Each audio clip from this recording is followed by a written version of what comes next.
20 তারিখের পর এবং বাংলাদেশে ইন্টারনেট বন্ধ করে দিয়ে নারকীয় হত্যাযজ্ঞ চালানো হচ্ছিল, তখন আমাদের প্রবাসী ভাইয়েরাই আন্তর্জাতিক সম্প্রদায়কে বাংলাদেশের পরিস্থিতি সম্পর্কে জানিয়েছেন, প্রতিবাদ করেছেন এবং পুরো বিশ্বে ভয়েস রেজ করেছেন, যার ফলে এই আন্দোলন সেই সময়েও টিকেছিল এবং পরবর্তীতে এক দফায় রূপান্তরের ক্ষেত্রে একটা বড় অবদান আমাদের প্রবাসী ভাইদের রয়েছে। আমি যখন সরকারি কাজে দেশের বাইরে গিয়েছি, সেখানকার আন্দোলনকারী এবং আন্দোলনে যারা সমন্বয় করেছেন তাদের থেকে তাদের অভিজ্ঞতা শুনছিলাম। শুধু যে আমরা এখানে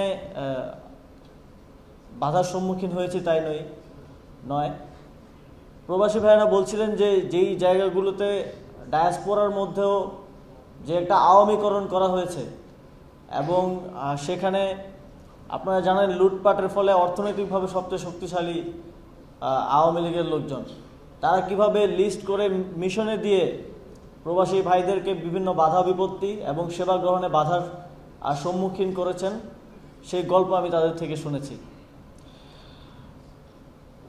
আপনারা জানেন আন্দোলনের সময় একটা ক্যাম্পেইন হয়েছিল রিভার্স ব্রেন ড্রেন নিয়ে।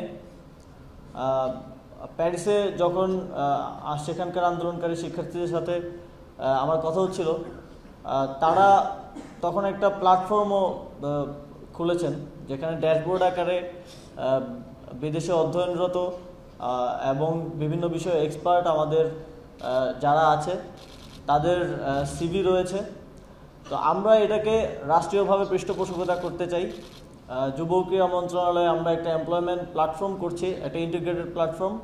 সেখানে আমরা রিভার্স ব্রেন ড্রেনের যে আইডিয়াটা এটাকে ইন্টিগ্রেটেড করব এবং সেখানে আমাদের প্রবাসী যারা বাংলাদেশে ফিরে আসতে চান, কাজ করতে চান এবং যারা বিভিন্ন দেশে পড়াশোনা করছেন কিংবা কাজ করছেন তাদের সিভিগুলো থাকবে এবং আমরা আহ্বান করব যে বাংলাদেশের বিভিন্ন কর্পোরেট প্রতিষ্ঠান বিভিন্ন কাজের জন্য দেশের বাইরে থেকে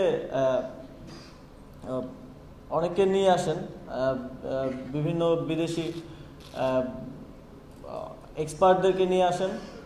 তো তাদের প্রতি আমাদের আহ্বান থাকবে, আপনারা আমাদের দেশের যারা বাইরে পড়াশোনা করে এক্সপার্ট হয়েছেন এবং তারাও অন্যদের থেকে কোনোভাবেই কম নয়, তাদেরকে আপনারা সেখানে হায়ার করতে পারেন এবং সরকারি বিভিন্ন কার্যক্রমের ক্ষেত্রেও আমরা তাদেরকে হায়ার করার দিকটি বিশেষভাবে গুরুত্ব দিব।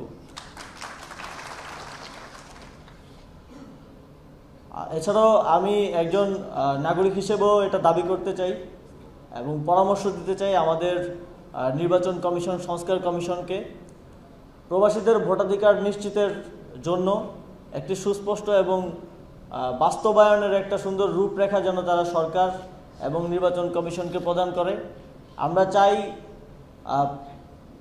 যারা দেশের অর্থনীতিতে এত গুরুত্বপূর্ণ অবদান রাখছেন, পরিবার পরিজন থেকে দূরে থেকে দেশের জন্য কাজ করে যাচ্ছেন, অক্লান্ত পরিশ্রম করে যাচ্ছেন, তারা যেন দেশ গঠনে, সরকার গঠনে সবচেয়ে গুরুত্বপূর্ণ মতামত দেওয়ার যে অধিকার, ভোটাধিকার সেটা পান এবং সেটা নিশ্চিত করার জন্য সরকার সর্বোচ্চ চেষ্টা করবে এবং সেই আহ্বানটা আমার থাকবে আমাদের নির্বাচন কমিশন, সংস্কার কমিশনের থেকে।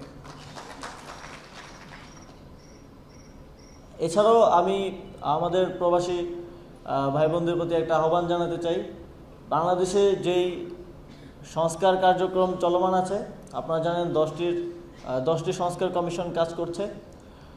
আপনারা আপনাদের মতামত এবং পরামর্শ দিয়ে এই সংস্কার কার্যক্রমের সাথে সক্রিয়ভাবে যুক্ত হবেন। দেশের একটা গুরুত্বপূর্ণ অংশের প্রতিনিধি হিসেবে সংস্কার কমিশনগুলোকে আপনাদের যে সংস্কার ভাবনা, যেভাবে আপনারা বাংলাদেশকে দেখতে চান, সেই পরামর্শগুলো দিবেন যাতে করে সেখানে যে সংস্কার কার্যক্রম চলমান আছে সেখানে আপনাদের চিন্তার এবং সংস্কার ভাবনার একটা প্রতিফলন ঘটে। অন্তর্বর্তীকালীন সংস্কার গঠনের পর থেকে প্রবাসী কল্যাণ ও বৈদেশিক কর্মসংস্থান মন্ত্রণালয়ের যে কার্যক্রম প্রবাসী লাউঞ্জ এবং বিমানবন্দরে প্রবাসীদের হয়রানি বন্ধে যেই কার্যক্রম তারা গ্রহণ করেছেন তা প্রশংসার দাবিদার। সেজন্য বৈদেশিক কর্মসংস্থান প্রবাসী কল্যাণ ও বৈদেশিক কর্মসংস্থান মন্ত্রণালয়কে বিশেষভাবে ধন্যবাদ জানাতে চাই। এবং একই সাথে আরেকটা দাবি রাখতে চাই, আমাদের মিশনগুলোতে প্রবাসীরা যখন বিভিন্ন সেবা নিতে যান, পাসপোর্ট সেবা সহ বিভিন্ন সেবা, আমি যতবারই কথা বলার সুযোগ হয়েছে আমি তাদের থেকে অভিযোগ পেয়েছি যে সেখানে দীর্ঘসূত্রিতা হয় এবং অনেক ক্ষেত্রে হয়রানির মতো ঘটনা ঘটে। আমার আহ্বান থাকবে প্রবাসী কল্যাণ মন্ত্রণালয় এবং একই সাথে পররাষ্ট্র মন্ত্রণালয় প্রবাসীদেরকে এই সেবাগুলো দেওয়ার ক্ষেত্রে যেন কোনো প্রকার দীর্ঘসূত্রিতা কিংবা হয়রানির মতো ঘটনা ভবিষ্যতে আর না ঘটে। পরিশেষে বাংলাদেশের অর্থনীতিতে গুরুত্বপূর্ণ অবদান রাখার জন্য, বাংলাদেশের গণতন্ত্র এবং ফ্যাসিবাদের বিরুদ্ধে লড়াইয়ে গুরুত্বপূর্ণ ভয়েস হয়ে ওঠার জন্য এবং সর্বোপরি দেশের জন্য অক্লান্ত পরিশ্রম করে যাওয়ার জন্য আজকে আন্তর্জাতিক অভিবাসী দিবস ও জাতীয় প্রবাসী দিবসে আমাদের প্রায় 15 মিলিয়ন প্রবাসী রেমিটেন্স যোদ্ধাদের বিশেষভাবে ধন্যবাদ জানিয়ে আমার বক্তব্য শেষ করছি।